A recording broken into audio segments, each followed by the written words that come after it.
충격적인 사진을 먼저 보여드리면서 시작하겠습니다. 화면을 한번 봐주십시오. 자, 저것은 지금 순서가 좀 거꾸로 되긴 했지만 저것은 사도 바울이 저기에 목이 얹혀져서 잘려지던 자리입니다. 그런데 돌기둥이 꼭대기가 둥그렇게 됐었는데 원래는 저렇게 한쪽 면이 많이 깎여 나갔습니다. 이유는 저 자리에서 수많은 크리스천들이 목이 잘리는데 그 내리치던 칼날이 저 돌을 깎아냈던 그런 것이라고 이렇게 알려져 있습니다. 다음. 자, 이것은 이제 아까 돌에 사도 바울의 머리를 얹어놓고 이렇게 위에서 내리치는 장면을 그림으로 이렇게 표현한 것입니다. 이번에는 잘려진 사도 바울의 머리를 부조로 저렇게 그 교회 입구에 해놨는데 저 머리가 돌에서 잘려졌을 때 이제 기독교 전설에 의하면 3번을 통통 튀겼다 그럽니다. 그런데 튀긴 자리마다 샘이 터졌다 해서 그곳에 여러분 훗날 가보신다면 그 기념이 지금도 있을 겁니다. 약 2000년 전의 얘기인데 그렇습니다. 자, 이제 됐습니다. 자, 돌기둥에 엎어놓고 목을 내리칠 텐데 저 순간에 사도 바울의 심정은 어땠을까? 각각 짐작해 보시면 좋겠어요. 어땠을 것 같습니까?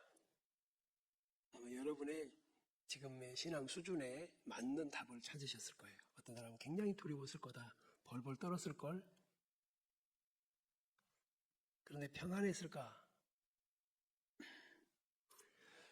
십자가를 향해 한 걸음 한 걸음 나가시던 주님 제자들에게 두려워하지 마라. 내 평안을 너에게 준다라고 하셨어요. 여러분은 순교자의 자리에 있지도 않습니다. 날마다 우리는 순교를 위협받는 것도 아니죠. 그런데 그런 여러분에게 제가 질문해 보겠습니다. 여러분은 평안하십니까? 평안의 조건은 무엇이고 평안의 방법은 무엇이라고 생각하십니까? 왜 나는 평안하지 못한가? 어떤 조건이 충족되지 않는가? 어떻게 하면 평안할 것인가? 라는 방법을 알고 있으며 그 방법을 찾고 계십니까? 우리말에 편안과 평안은 발음이 비슷합니다. 하지만 의미는 전혀 다르죠. 편안, 이것은 문명과 환경의 혜택이라고 한다면 평안은 영적이고 정신적인 조건의 충족이 이루어져야 누릴 수 있는 결과입니다.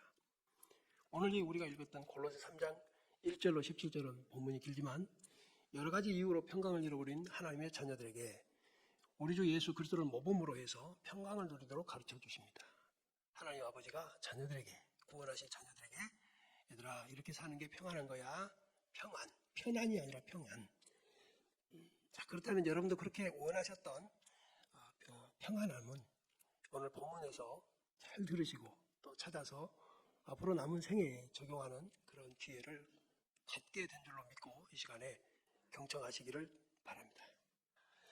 그동안 여러 차례 국제적인 조사 결과로 우리 한국인들의 삶의 질이 낮게 조사된 것이 알려져 있는 거 여러분도 아시죠? 자, 그럼 15절 한번 읽어보십시다. 그리스도의 평강이 너희 마음을 주장하게 하라. 너희는 평강을 위하여 한 몸으로 부르심을 받았나니 너희는 또한 감사하는 자가 되라. 그리스도의 평강이 너희 마음을 주장하게 하라. 이게 오늘 우리가 참고할 말씀의 핵심입니다. 그래서 먼저 우리가 그리스도와 함께 다시 살리심을 받았으면 정말 우리는 마음의 평안이 있느냐 그리고 평강이 있느냐 한번 점검해 보라는 거예요. 이유가 뭔가? 왜 없는가 우리는? 여기 오늘 본문에서 우리 주님이 누리시던 평강이 여기 있어요. 그래서 그리스도의 평강이지 어떤 게 다른 게 아닙니다. 근데 놀랍게도 이 본문 속에는 우리 주님이 평강을 누리게 되는 방법 3가지가 나와 있습니다. 그래서 다시 한번 말씀드리지만 우리 교우들이 진정한 평강을 누리기를 원하신다면 이 말씀에 하나님의 뜻이 있다라고 믿고 이 시간에 내가 오늘 이 예배에 참여할 수 있도록 불러주시니까 하나님이시다. 그렇다면 하나님은 내 남은 삶에 우리 주님처럼 그렇게 험한 삶을 산다고 할지라도 환경은 그럴지라도 내가 내 육신이 편안하지는 않을지라도 내 영혼이 평안할 수 있는 그런 삶을 살고 싶다. 그러면은 오늘 본문 말씀에 더욱 귀를 기울이고 경청하셔서 정말 남은 삶의 방향과 내용이 더욱 성숙되어지기를 축복해 드립니다. 하나님의 평강, 이것은 물질적 평강이 아니에요. 세상적인 평강이 아니에요. 그리고 물질적이고 또 세상적이라면 평강이라는 말도 있을 수는 없어요. 편안이라는 것뿐이지. 주님이 주시는 평안이 그리스도의 평안입니다. 주님이 누리셨던 것, 주님이 누리시던 그 비결을 우리에게 알려주시면서 너희들 나를 지켜봤지? 성경을 통해 내가 어떤 삶을 살았는지 알았지? 근데 나는 십자가 앞에서도 평안했다. 사도 바울이 목이 잘리는 그 순간에도 그는 우리의 연약한 믿음으로 두렵고 공포스러웠을 거야 라고 생각했던 것이 틀렸다라는 것을 말씀하시는 거죠. 제가 엊그제도 말씀드린 것처럼 저는 저 순간에 제가 저 자리에 가봤거든요. 십수년 전에 가봤어요. 그 자리에서 몸이 굳어지는 것처럼 정말 안타까운 마음도 생겼습니다. 그러나 최근에 저는 제가 어떤 그런 위치에 서게 되다 보니까 저게 결코 두려운 게 아니었겠다 싶어요. 이 땅을 집착하는 사람이라면 저 순간이 굉장히 두려웠을 거겠지만 평생을 하나님 나라를 앙모하면서 하나님의 복음을 위해서 세상에서는 편안도 평안도 없었던 오직 주님과의 관계에서만이 누렸던 그 평안함이 저 순간에 이랬을 것 같아요. 평안하다. 주여 감사합니다.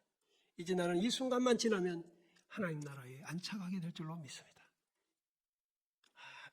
하루 일을 다 하고서 정말 밀리는 거 하나도 없이 아무리 돌아봐도 그렇게 복잡했던 아침에 스케줄을 다 해버리고 저녁 낮에 깨끗이 샤워하고 편안하게 누울 수 있었던 그 순간에 우리가 좋다, 편하다 그 마음 그런 상태처럼 사도 바울은 또한 우리 주님은 그랬을 것이라고 저는 확신하게 되었습니다. 그리스도의 평강은 환경이 아닌 하나님과의 질서와 조화, 이웃과의 질서와 조화, 자기 자신과의 질서와 조화에서 나온다는 것을 우리 이 본문을 통해 찾아볼 수가 있습니다. 이 가운데 우리 교우들 특별한 부자 없어요.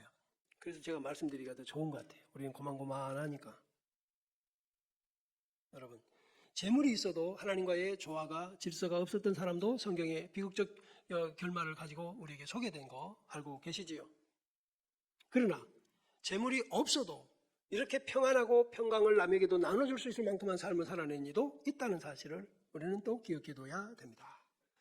요한복음 14장 27절에서 주님은 말씀하시죠. 제자들에게 내가 평안을 너희에게 준다. 내가 내 평안을 너희에게 끼친다. 곧 나의 평안이다. 인간적인 시각으로 보면 곧 잡혀 죽을 분 속에서 무슨 평안이 있겠노 하지만 여러분도 이 본문 속에서 이 말씀 속에서 환경으로 내가 찾던 평안은 잘못된 것이구나 라는 것을 먼저 눈치채셨으면 좋겠어요. 이어서 요한복음 16장 33절에서도 주님은 거듭 또 말씀합니다. 세상에서 너희가 환난을 당하나 담대하라. 내가 세상을 이겼노라. 내가 이것을 너희에게 이루면 너희로 평안을 누리게 하려 함이라. 너희가 세상에서 환난을 당하나 담대하라라고 말씀하세요. 제자들에게 말씀하세요. 주님은 우리 인생의 평안을 누리고 소유하기가 쉽지 않다는 거 알고 계시고 또한 우리도 경험상 지금 그렇게 지쳐 있습니다. 내 인생의 평안은 주님은 제자들의 삶의 닥치는 환난 풍파에 대해서도 미키 알고 계셨고 그 평안치 않는 삶 속에서 평안할 수가 있도록 가르쳐 주시는 것을 이 본문 속에서도 배우고 또 그때 제자들도 눈치를 챘다 그 말입니다. 그러기에 그리스도의 평강이라는 것은 정확한 말로 환난 속에서의 평강입니다. 한번 따라합시다. 환난 속에서의 평강. 아멘. 가난 속에서도 평강. 병 중에서도 평강. 투병 중에서도 평강할 수 있다. 태풍 속에서도 평안할 수가 있고 우리 주님이 주신 이 평안은 바로 그런 부분이어야 된다. 우리 주님처럼 환난을 많이 당한 이가 어디 있겠습니까마는 그분은 환경이 아니라 어떤 비결이 있다는 것을 보여주신다 말이에요. 우리 육신의 눈으로 본다면 주님은 참 비극적인 주인공입니다. 환경도 정신적으로도 마지막에는 십자가 죽음이 와 있는 데서도 배신과 배반을 얼마나 많이 겪었는가. 그럼에도 불구하고 그분은 이렇게 말씀하신다. 자, 그러면 이제 우리가 평강을 누리면서 살 수 있는 방법이 있는데 1절부터 한번 찾아 읽어보겠습니다. 1절. 그러므로 너희가 그리스도와 함께 다시 살리심을 받았으면 위의 것을 찾으라. 거기는 그리스도께서 하나님 우편에 앉아 계시느니라. 아멘. 우리 주님은 어디를 찾았냐? 위의 것을 찾았어요. 그 위의 것이란 하나님입니다. 여러분, 우리 인간은 관계 속에 산다고 했어요. 하나님과의 관계가 기본입니다. 하나님과의 관계가 우리에게는 나무에게 흙이 기본인 것처럼 우리 인간은 하나님과의 관계입니다.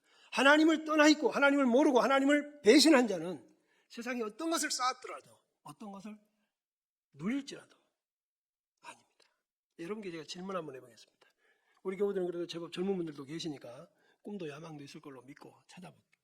여러분 정치하고 싶은 분 계십니까? 정치의 최고봉이 어디입니까? 대통령인가요? 자, 그럼 우리나라 대통령이 됐다 칩시다.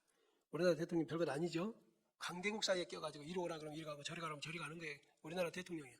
그러니까 그 대통령 되면 별로 만족 안 할걸요? 그게 끝이 아니에요. 또 있습니다. 군인이 되고 싶습니까? 군인의 끝자리는 뭐예요? 별 다는 겁니까? 별 몇 개까지? 자, 그럼 대장이 됐다 치고 육군 참모총장이 됐다 치고 거기가 끝입니까? 합참의장 되고 싶을걸? 이러고 저러고 가다가 보면 한도 끝도 없습니다. 혹시 사업을 하고 싶습니까? 사업은 어디가 끝입니까? 어디쯤이면 만족하며 그 속에 평안을 누리겠습니까? 기업을 몇 개나 가지고 싶습니까? 몇 개를 가져서 재벌, 그야말로 재벌. 누가 자타가 공인하는 거 재벌이라고 한다는들. 한국에서의 기업, 여러분, 우리나라 삼성그룹 최고죠, 최고. 근데 전 세계적인 기업의 그룹을 질서를 줘보니까 어때요? 탑인가요? 어떻게 하는 게 우리는, 여러분 어떻게 할 거예요? 그래서요, 아까 제가 하나님 아버지가 그리스도 안에서 자녀된 우리를, 자녀 삼으신 우리를 평안하게 사는 방법을 일러주시는 구체적 방법이라고 얘기해요. 아멘. 그러니까 아버지 하나님은 그리스도 안에서 예수님의 십자가 안에서 우리를 구원하시고 우리가 이 땅에 사는 동안 천국을 맛보기를 원하시고 이 땅에서도 하나님 모시면서 천국을 누리기를 원하신 줄로 믿습니다. 그런데 그리스도의 평안을 주셨다고 했는데 우리는 아직도 평안을 누린 적이 없다면 우리는 하나님의 자녀가 아니거나 아니면 하나님의 속을 새기는 자녀거나 탈선한 자녀 말입니다. 인생은 어디서 왔습니까? 여러분은 어디서 왔다고 생각하고 사셨습니까? 주님은 내가 어디서 왔는지도 알고 어디로 가야 할 건지도 안다고 하셨습니다. 그것이 첫 번째 평안함의 비결이에요. 평안함의 첫 번째 비결. 우리 주님은 그러다 보니까 이 세상에서 자신을 대적해도 상관없습니다. 나는 갈 거니까. 제가 그 타이완에 가서 집회하고 왔더니 몇몇 저를 만난 분들이 목사님 그 타이완에 지금 중국 때문에 굉장히 불안한 줄로 알고 있는데 어떻습니까? 그러는 거예요. 평안하던데. 그리고 여러분 저는 타이완 백성이 아니니까요. 만약에 뭐 문제 있으면 우리나라 대사관 찾아가면 되죠. 그리고 우리는 긴급하게 소개될 거예요. 그냥 뭐 접수되겠죠. 이번에 수단에서도 그러잖아요. 우리나라 국력이 그러니까 이제는 국민들이 어디 있다 그러면 그 20몇 명 갖고도 막 전투기와 그다음에 수송기가 막 동원되고 그러잖아요. 왜요? 나 그 나라 안 사니까 상관없어. 자, 우리 주님은 이 세상에서 항상 이거예요. 나는 간다. 어디로? 왔던 곳으로. 그러니 이 세상에서 나를 대적하고 죽이려고 하고 그런 풍파 속에서도 또한 이 세상의 명예 아니야. 이 세상의 인정, 이 세상의 물질 이게 아니더라고. 자, 여러분 이거 여기서 우리끼리 그냥 이렇게 추상적으로 생각할 게 아니라 실제적으로 여러분 한번 생각해 봐요. 사업을 해서 뭐 얼마나 모으면 만족하고 행복하겠냐. 저를 만났던 어떤 분이 한 2주간 전에 그 말씀하셨어요. 일본에 가셔서 한 끼 50만 원짜리 식사를 해봤다고. 내가 그래서 그건 죄라 그랬어요. 죄라고. 그건 자랑할 게 못했다. 전혀 부러워하지 않는다. 나는 그게 반응 안 했어요. 그건 죄다. 물론 부자들은 그렇게 하겠지요. 그러나 부자도 100세에 못 넘어갑니다. 하나님이 정하신 것은 무엇을 먹었든 한 끼에 100만 원짜리, 1000만 원짜리 먹어도 한계 수명에 도달하면 가는 거예요. 근데 죽는데 그 후에 천국이냐 지옥이냐로 갈라져. 심각한 문제입니다, 여러분. 2절 시작. 위의 것을 생각하고 땅의 것을 생각하지 말라. 자, 우리 주님이 그 모습으로 본이 되어 주셨다고요. 사도 바울도 그걸 배웠어요. 이 세상 것이 아니라 위에서 부르신 부르심의 상을 받으려고 그런 쫓아가는 삶을 살았다고 했고, 그러니까 그 많은 풍파 속에서 동족을 만나도 이방인을 만나도 도시에서도 강에 나가도 거리에 나가도 항상 위험이 도사리고 있던 그의 삶에 편안은 없어도 주님과 함께하는 평안은 있었다. 할렐루야. 편안보다 평안이 훨씬 가치가 있는 것이고 평안을 누리지 못하면 편안해도 병듭니다. 그러나 평안을 누리면 병든 몸도 치료될 줄로 믿으시기 바랍니다. 몸뿐 아니라 정신적으로도 관계도 다 정상화되는 게 평안이에요. 욥기서에 고통스러운 그 삶을 잘 나열해놨던 욥기서에는 얼마나 고통이 많습니까? 그런데도 그 속에 여러분 신구약 성경 찾아보면 욥기서만큼 평안이라는 단어가 많이 나오는데도 드물 거예요. 희한해요. 바울 사도가 로마 감옥에 갇혔을 때에 평안과 기쁨과 감사를 가장 많이 기록하게 된 것이 빌립보서. 희한하죠. 감옥에 있는데 밖에 있는 사람들이 더 염려하는데 걱정하지 마라, 기뻐하라. 내가 다시 말하노니 기뻐하라고 말씀하시죠. 그래서 빌립보서의 별명은 기쁨의 성경이에요. 기쁨의 책이에요. 우리 하나님은 평안 속에 계십니다. 그리스도와 함께 살리심을 받은 백성들 그 자녀들이 이 세상에 살지만 평안하기를 원하셨어요. 그리스도의 평강이 너희 마음을 주장하게 하라라고 말씀하셨어요. 그 못했으면 불순종한 거예요. 사울만 불순종한 게 아니라 우리도 불순종한 거예요. 그럼 왜 그렇게 불순종을 하게 되냐? 무엇 때문에? 우리가 정한 환경 이런 것들이 와야 되겠다는 거잖아요. 근데 우리 주님은요 그렇지 않았어요.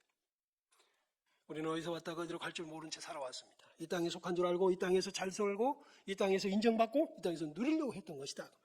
이 땅에서 영원히 살려니까 범민이 생기는 거예요. 제가 타이완 집회를 하면서 다시 와달라는 부탁을 받을 때 그랬어요. 제 생에 몇 번이나 다시 올 수 있을지 당연 확신할 수 없다. 그러나 그들의 그 갈급함에 또 기회가 주어진다면 나는 내 몸으로 헌신할 수는 있다. 여러분 우리는 이 땅에서 영원히 사는 게 아닙니다. 이 세상에 있는 권세는 전부 무너집니다. 그런데 특징이 있다면 초라하게 무너집니다. 맞죠?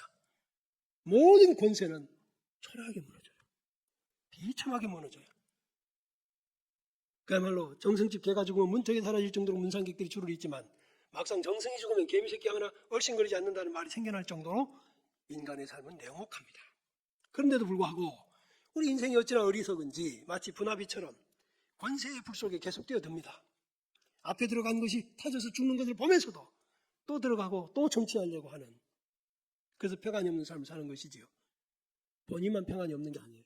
정치하는 사람들의 가정도 후손도 바르게 정치하는 이들 외에는 다 그래요. 야비한 인격을 자녀들이 보면서 평안하지 않아. 오늘 우리 교우 여러분 지혜를 얻어가시고 지혜롭게 믿음으로 사시기 바랍니다. 하나님께서 말씀을 통해 지혜를 주신 것을 감사하시기를 바랍니다. 우리는 이 세상에 왔다가 다시 갈 자들입니다. 그러니 나는 위의 것을 찾고 위에 갈 준비를 하고 위에 갈 것을 생각하고 사는 것, 이것이야말로 믿음의 모습이고 이 사람이 바로 평안한 삶 사는 사람이에요. 사고방식이 그렇게 변화되고 그렇게 변화된 사람들의 특징, 그것이 그리스도인이다. 두 번째, 우리 주님은 땅에 있는 지체를 죽이신 분이세요. 그래서 관계가 만들어집니다. 5절. 그러므로 땅에 있는 지체를 죽이라. 곧 음란과 부정과 사욕과 악한 정욕과 탐심이니 탐심은 우상 숭배니라. 위로 하나님과의 관계가 만들어진 사람이 옆에 수평적으로 땅에 사는 동안에는 우리 몸뚱어리를 가지고 사람과의 관계 속에 살아가게 됩니다. 그런데 그 사람 속에는 음란과 부정과 사욕과 악한 정욕과 탐심, 이런 것들이 자리 잡고 있습니다. 제가 그 정욕에 대해서 말씀드려요. 정욕이 성적인 것만도 있지만 정욕이라는 것을 이렇게 여러분이 서술하여 이해하시면 좋아요. 정욕이란 반드시 피해자가 있는 자기만을 위한 욕심. 반드시 피해자가 있어. 그리고 자기만을 위한 욕심이야. 그게 이루어지면 남이 덕을 보는 게 아니야. 자기만 그래. 그래서 그런 사람 때문에 옆에 있는 사람 피해를 봐. 이게 정욕이야. 여기 탐심을 왜 우상숭배라고 하냐? 탐심이 있는 사람은요, 하나님을 떠나서라도 뭔가가 얻을 수만 있다면, 더할 수만 있다면 섬기고 따르는 것이기 때문에 탐심이 우상숭배예요. 그러므로 지금 우리에게 주신 것을 감사하지 못하고 만족하지 못하는 삶, 이 사람은 탐심을 가지고 있는 삶이요, 그 사람은 언제든지 그리스도를 벗어날 수 있는 사람이라는 거예요. 금식할 때처럼 먹을 것이 필요할 때 어디 있겠어요? 바로 이런 어려운 환경 속에서 우리 주님은 하나님의 말씀을 택하셨잖아요. 돌로 떡덩이 만들어 먹으라. 아니야. 사람은 떡으로만 사는 게 아니라 하나님의 입으로 나오는 모든 말씀으로 산다. 할렐루야. 자신의 지체를 죽이신 거예요. 자신이 먼저가 아니라고요. 그래서 탐심이 지금도 많은 사람을 평안으로부터 내몰고 있어요. 하여튼 여러분의 욕심을 자꾸 조장해가지고 여러분이 어떤 것에 집착하게 만들고 집중하게 만들어서 하나님을 또 떠나게 만들고 그러면서 서로 경쟁하게 만들고 탐심이라는 욕심은 한도 끝도 없어요. 이솝우화 이런 게 있잖아요. 어떤 강아지가 고개 덩어리를 몰고 통나무 다리를 건너는데 보니까 물결 아래 한 개가 보입니다. 근데 그 개도 입에다가 고기를 물고 있는데 자기가 물고 있는 것보다 더 커 보여. 그래서 저걸 협박을 해서 뺏어내겠다고 멍 하니까 그 순간에 고기 덩어리가 떨어져 버렸어. 여러분 그 이솝이 말했던 그 속에 우리는 정말 지혜가 있잖아요. 아, 교훈이 있는 거예요. 그래. 사람의 욕심 한도 끝도 없습니다, 여러분. 정말 한도 끝도 없습니다. 예. 우리가 자전거가 집안 재산일 때가 있었어요. 우리 학교 다닐 때는 가정 환경 조사서를 항상 했잖아요. 부모님이 계신 사람 손들어봐. 손들어봐. 피아노 있는 사람 손들어봐. 자전거 있는 사람 손들어봐 했어요. 텔레비전 있는 사람도 손들어보라. 자전거가 재산이었다니까. 지금요. 자전거 길바닥에 놔둬도 안 가져가. 그런데 우리는 한없는 욕심에 매여서 지금도 한국 사람은 삶의 질이 상위층이 못 가. 세례요한은 약대 토롯 하나를 입고도 평안했습니다. 왜? 하나님과의 관계 그리고 다른 사람과의 관계가 그런 경쟁 관계가 아니니까요. 그래서 주님이 자기 제자들을 데려갈 때도 그는 흥하여야겠고 나는 쇠하여야겠다. 그 속에 평안이 있는 줄로 믿으시기 바랍니다. 세 번째 14절 12절로 14절 읽어보겠습니다. 그러므로 너희는 하나님이 택하사 거룩하고 사랑받는 자처럼 긍휼과 자비와 겸손과 온유와 오래 참음을 옷 입고 누가 누구에게 불만이 있거든 서로 용납하여 피차 용서하되 주께서 너희를 용서하신 것 같이 너희도 그리하고 이 모든 것 위에 사랑을 더하라. 이는 온전하게 매는 띠니라. 아멘.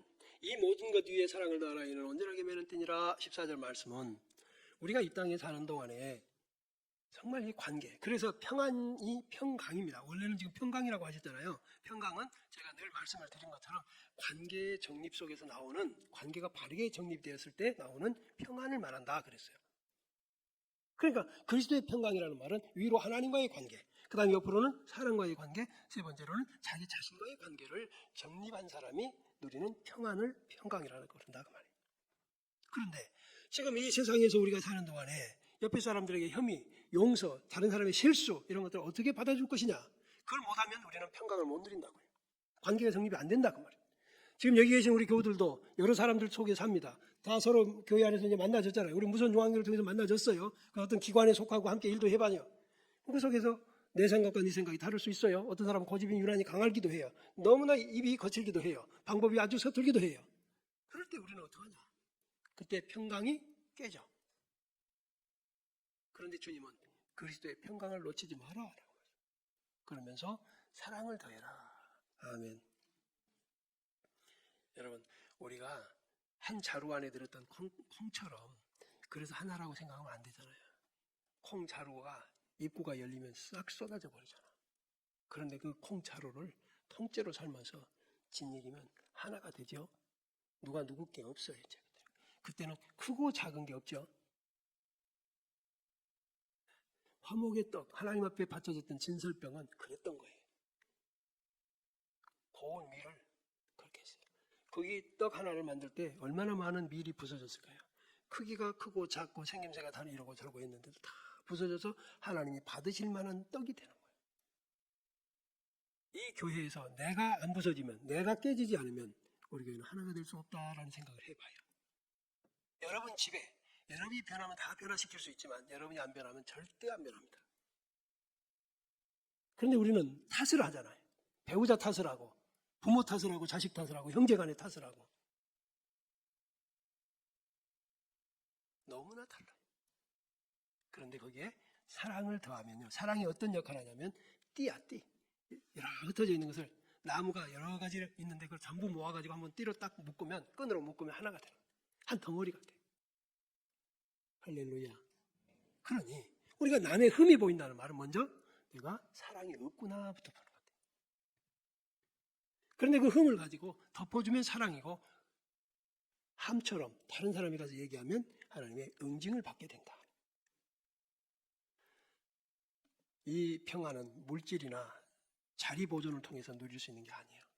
이건 아무나 소유하는 게 아니야. 그래서 너무나 아름다운 비결을 지금 우리 주님이 저를 통해서 사랑하는 우리 형제와 자매들에게 말씀하시는 겁니다.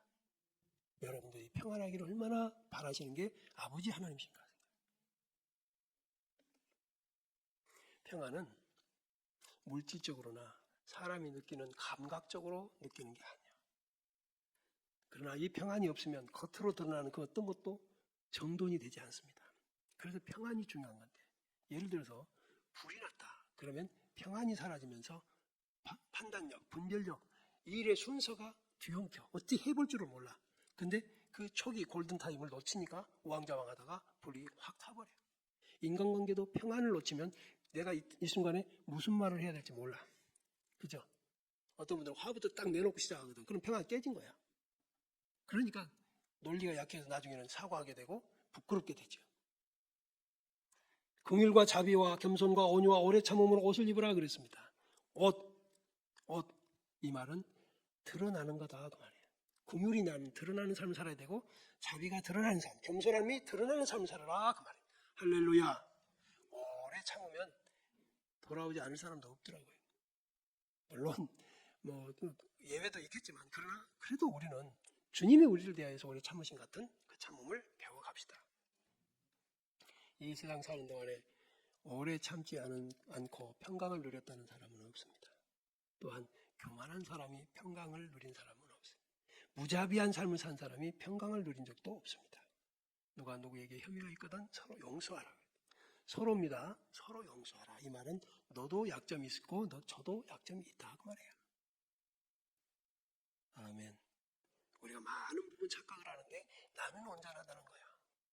내가 기준이 되는 거야. 자꾸. 그래서 부끄러워. 그렇게 그리스도인들이 설쳐지게 되니까 전도가 안 돼. 니나 나나 똑같잖아.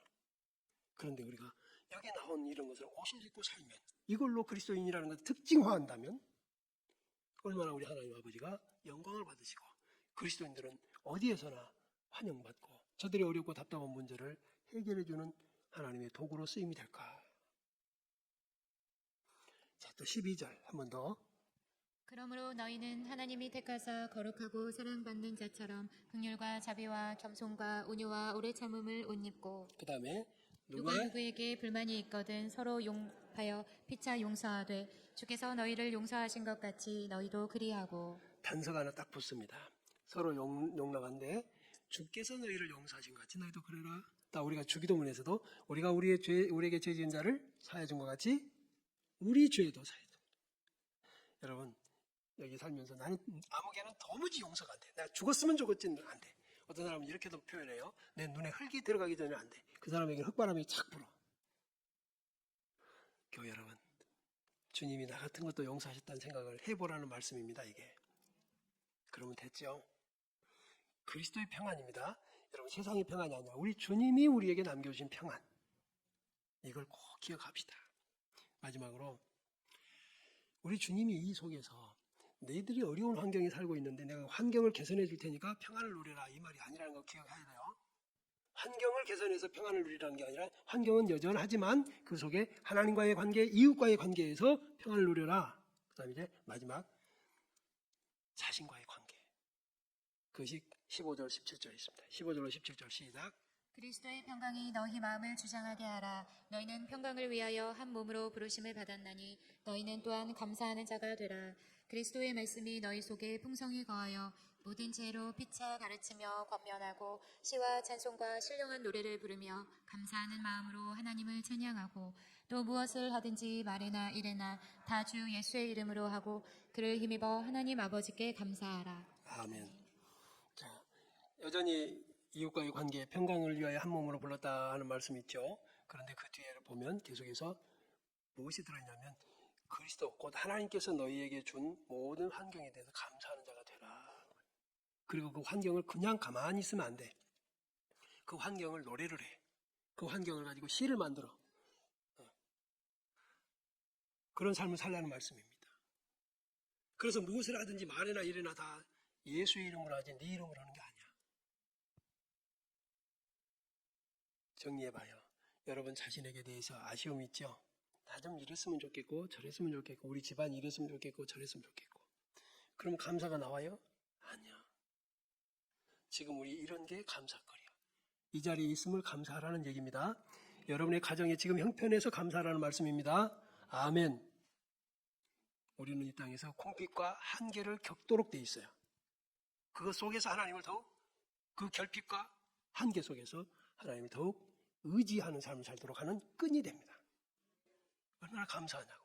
우리를 버려버릴 게 아니라 붙들어 주시려고 끈을 만들어 놓으셨어요. 꼭 기억하세요. 16절은 아주 중요한 말씀인데 말씀이 풍성히 우리 속에 거해야 돼요. 그래야 하나님과의 관계, 이웃과의 관계, 내 자신에게도 나를 대한민국 땅에 태어나게 한 거, 여러분 부끄럽지만 제가 아주 오래전에 미국에 갔을 때, 우리나라 그때만 해도 아주 어려울 때거든요. 정말 그 정돈된 환경 속을 보면서 순간 이런 생각이 스친 적이 있어요. 내가 미국에 태어났다 얼마나 좋았을까. 근데 지금은요, 안 태어나기 다행이야 지금. 날마다 총격 좀 벌어지고 우리나라 제일 좋아. 무슨 말인가 하면 우리는 대한민국 사람이니까 그렇지만 하나님은 모든 사람들에게 거주의 경계를 정하셨고 그들의 국적을 정하셨고 종족을 정하신 줄로 믿습니다. 그러므로 누구를 보고 부러워하면서 아쉬워할 게 아니라 지금 우리는 우리로서의 삶.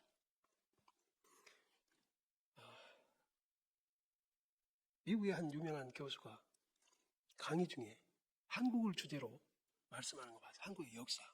한국은 미, 중, 소, 일, 이 네 개 강대국 사이에 끼어있는 세계에서 아주 독특한 나라라는 거예요. 근데 이 나라의 역사를 보면 그 강대국의 지배를 받은 적은 단 3, 40년밖에 안 된다. 어떻게 그렇게 할 수 있냐? 제가 그래서 아까도 잠시 그 말씀이 생각나서 묵상해봤어요. 그런데요, 하도 건드니까 우리가 방어할 능력이 생긴 거예요. 일본이 건들지, 청나라가 명나라가 건들지, 러시아, 소련이 건들지. 그러니까 우리 뭐 보통이 아니야. 맷집이 아주 강해진 거예요. 그래서 우리는 답답한 거 못 참아. 다 나가라. 우리야. 여러분, 대한민국 복받은 나라인 줄로 믿으시기 바랍니다. 이 시대에, 이때에 누리게 하시는 이 은혜 앞에 욕심 좀 부리지 말고 이제는 감사하면서, 아멘, 감사하면서 여러분의 진짜 평안은 원하던 것을 이루어서 오는 게 아니라 지금 원하는 것을 내려놓고 하나님의 말씀이 풍성히 거하는 마음을 만들 때 올 줄로 믿으시기 바랍니다. 자, 여기서 지배하게 하라는 말씀의 의미만 설명해 드리고 마치겠습니다. 이것은 헬라어의 의미를 가지고 설명해야 됩니다. 여기에는 로마의 그 원형 경기장에서 결투하는 그 검투사들, 그들을 누가 이겼는지 누가 졌는지를 심판을 해야 할 사람이 하나 필요하잖아요. 그때 그 심판이 정확한 심판을, 결론을 내리는 심판을 가리키는 단어가 이게 지배하다, 다스리다는 뜻이에요. 주장하게 하라, 그 말이. 그러면 어느 한쪽을 가지고 편을 든 게 아니라 정확하게 내려진 환경을 가지고 있다. 그래서 그동안에 우리는 어떤 심판이었는가 생각을 해보면 잘못된 판단을 하는 심판관이었다는 것을 깨닫게 해주는 말씀이 이거예요. 우리는 그동안에요, 우리 마음속에 탐심이 싸우고요, 하나님의 말씀이 싸워요. 서로 다퉈요. 그때요, 정확한 심판을 해줘야 되는데 우리는 어느 쪽에다 주로 손을 들어주냐면 탐심 쪽에다 손을 들어주는 심판이었어요. 타락한 심판이지. 잘못된 심판이었다. 자꾸 탐심을 가지고 우리를 보니까 우리는 하나님과의 관계에서도 불만하게 되고 이웃과의 관계도 경쟁하게 되고 자기 자신과의 관계에서도 원망과 낙심을 하게 되는 거예요. 거기서 우울증이 나요. 거기서 정신병이 생기는 거예요. 여러분은 어떤 재판관입니까? 우리 주님도 이 땅에서 분노하신 적도 있어요. 우리 인간의 감정, 슬픔도 그분은 느끼셨어요. 그런데 항상 그분의 손을 들어주는 쪽은 평강이 이기도록 평강이 이겼다. 평강. 탐심이 아니라 평강. 육체 반항을 할 때도 육체가 아닌 영적인 사람으로 살아가는 거예요. 어느 날은 십자가가 너무 힘든 거, 이 잔이 내게서 지나가기를 원하는 육체적 소원이 있어요. 그러나 그것이 지나가고 영의 사람으로 하나님과의 관계를 그는 맞아들인 것입니다. 모두가 심판관입니다. 정확한 판단하시되 탐심과 평강이 싸울 때 탐심 쪽 손 들지 말고 이제는 평강 쪽에 손을 드는 심판이 되시고 말씀을 마음에 풍성하게 거하도록 여러분 주의 말씀 바르게 배우시고 읽으시고 살아서 불평이 아닌 감사가 나오는 삶을 살게 되기를 축복해 드립니다. 일어나서 같이